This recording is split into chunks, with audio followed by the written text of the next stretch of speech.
Senden farklı yanımız, fark etmez sonlanırız. Senden uzakta bir yerlerde ben ne yapmışım?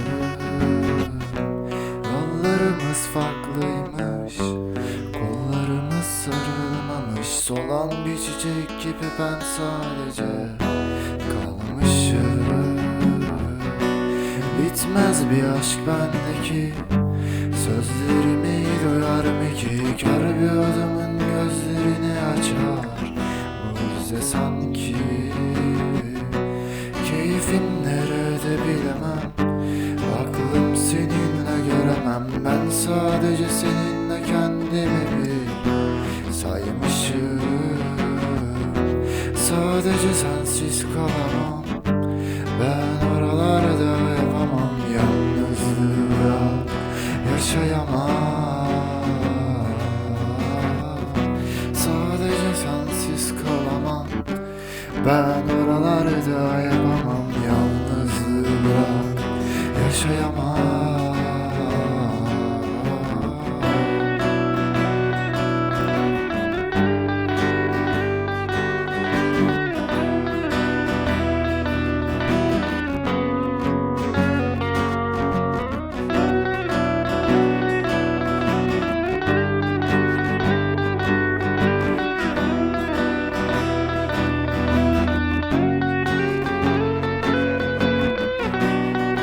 Sözlerimi yazdım, aklıma kazdım. Unutamadım o geçmişimi yaktım, gelmişimi sattım. Unutamadım o, sadece sensiz kalamam. Ben aralarda yapamam. Yalnızlığı bırak, yaşayamam. Sadece sensiz kalamam. Ben aralarda yapamam. Yalnızlığı bırak, yaşayamam.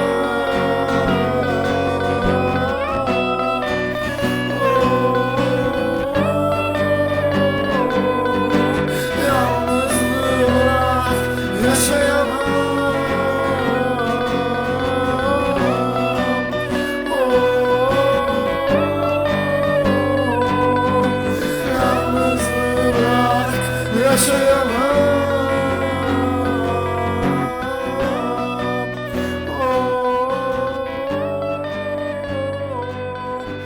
Ben senden uzak yaşayamam.